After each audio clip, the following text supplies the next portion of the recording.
Ikhwatu Syifa Anibi akan melanjutkan penjelasan dari Putri Nabila. Dan sekarang saya akan menjelaskan tentang storage ataupun penyimpanan. Storage ataupun penyimpanan itu adalah sebuah media yang digunakan untuk menyimpan data-data digital yang berada pada perangkat komputer.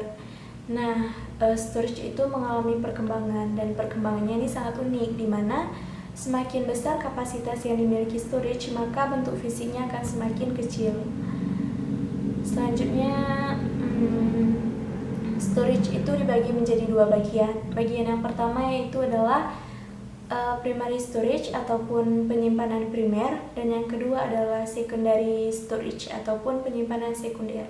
Penyimpanan primer ini fungsinya tetap sama-sama menyimpan, namun dia memiliki kecepatan akses yang lebih cepat dibandingkan dengan penyimpanan sekunder, dan juga kapasitasnya lebih kecil dibandingkan dengan penyimpanan sekunder. Contohnya itu seperti RAM, Random Access Memory, dan juga ROM, yaitu Read Only Memory. Bagian yang kedua yaitu penyimpanan sekunder. Biasanya penyimpanan sekunder ini disebut dengan memori eksternal. Nah, contohnya itu seperti CD ataupun DVD, hard disk, dan juga kaset. Selanjutnya saya akan menjelaskan tentang blok penyimpanan ataupun block storage. Nah, block storage ini adalah sebuah konsep arsitektur penyimpanan di data center. Jadi sistem blok penyimpanan dapat mengurangi overhead dan mempercepat penanganan aliran data. Banyak sekali keunggulan blok penyimpanan di sini, diantaranya itu blok penyimpanan memberikan kinerja yang lebih cepat, fleksibel, dan lebih kompleks dalam menyimpan sebuah data dibandingkan penyimpanan file.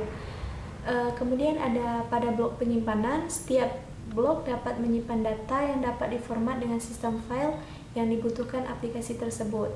Nah, blok penyimpanan digunakan di lingkungan storage area network atau SAN karena jauh lebih diandalkan dari segi kinerjanya. Block storage ini adalah sebuah konsep arsitektur penyimpanan di data center. Jadi sistem blok penyimpanan dapat mengurangi overhead dan mempercepat penanganan aliran data. Banyak sekali keunggulan blok penyimpanan di sini, diantaranya itu blok penyimpanan memberikan kinerja yang lebih cepat, fleksibel, dan lebih kompleks dalam menyimpan sebuah data dibandingkan penyimpanan file. Kemudian pada blok penyimpanan, setiap blok dapat menyimpan data yang dapat diformat dengan sistem file yang dibutuhkan aplikasi tersebut. Nah, blok penyimpanan digunakan di lingkungan storage area network atau SAN karena jauh lebih diandalkan dari segi kinerjanya. Selanjutnya, ketersediaan penyimpanan. Ketersediaan adalah berapa lama penyedia penyimpanan memastikan bahwa data dan layanannya tersedia untuk pemilik. Ini biasanya didokumentasikan sebagai persen dari waktu per tahun. Di sini ada redundansi dan replikasi data. Redundansi data merupakan adanya duplikasi data yang sama disimpan di dalam lebih dari satu lokasi. Selanjutnya ada cadangan dan pemulihan. Cadangan adalah salinan data, biasanya digunakan untuk memulihkan data dari keadaan sebelumnya jika terjadi sebuah kesalahan, korupsi data, atau situasi pemulihan bencana. Kemudian kinerja penyimpanan. Kinerja penyimpanan adalah ukuran seberapa baik kinerja perangkat penyimpanan, terutama pada perangkat keras. Ini diukur dengan menguji perangkat dan membandingkan kinerjanya dengan metrik standar. Berikut ini ada beberapa metrik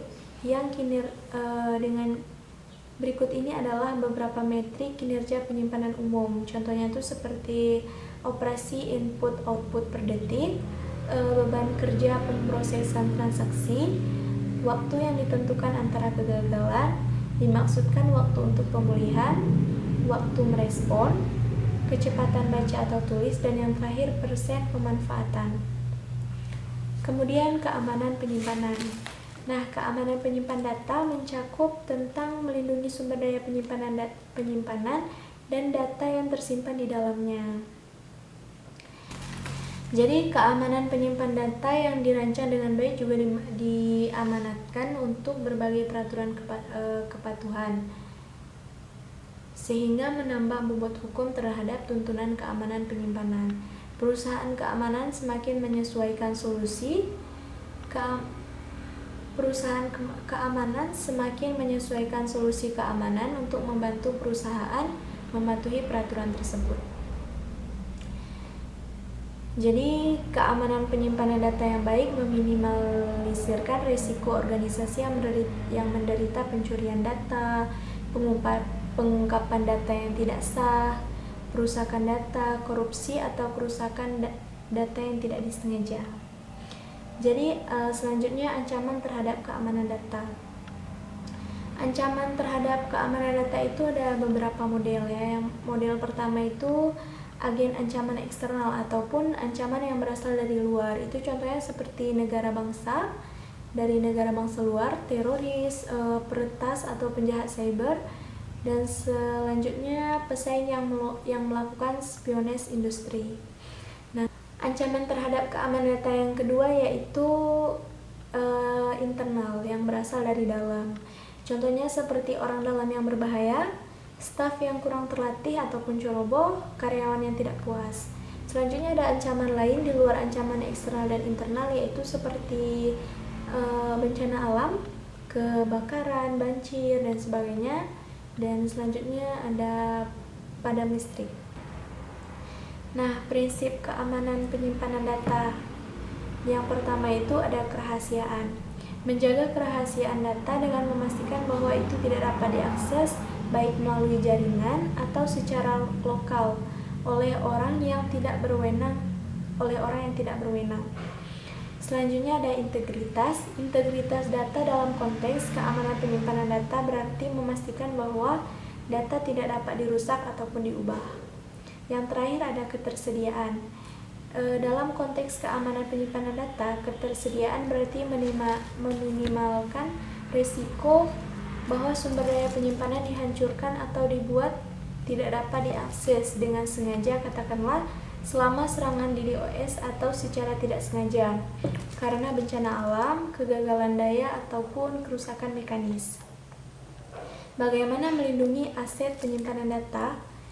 Yang pertama itu ada kontrol fisik. Kontrol fisik itu meliputi penjaga atau personel keamanan lainnya memantau pusat data dan sumber daya penyimpanan untuk mencegah akses yang tidak sah. Yang kedua itu ada pemantauan CCTV dengan retensi video. Dan yang ketiga itu ada kontrol akses seperti pembaca biometrik atau pembaca kartu pintar. Yang keempat itu ada pemantauan lingkungan internal menggunakan sistem seperti sensor suhu dan detektor asap. Dan yang terakhir itu ada sumber daya alternatif seperti generator cadangan. Kontrol yang kedua itu ada kontrol teknis, di mana kontrol teknis itu seperti tindakan pengamanan perimeter jaringan, deteksi, instruksi, dan sistem pencegahan, dan yang terakhir firewall dan penyaringan anti malware. Kontrol yang terakhir yaitu kontrol administratif, di mana kontrol administratif ini turun kepada kebijakan, perencanaan, dan prosedur yang semuanya memainkan peran penting dalam keamanan penyimpanan data. Secara khusus, kebijakan keamanan untuk data harus mencakup di mana berbagai jenis data dapat disimpan. Hanya itu yang dapat kami presentasikan. Lebih dan kurangnya kami mohon maaf. Wabillahi taufiq wal hidayah. Wassalamualaikum warahmatullahi wabarakatuh. Waalaikumsalam.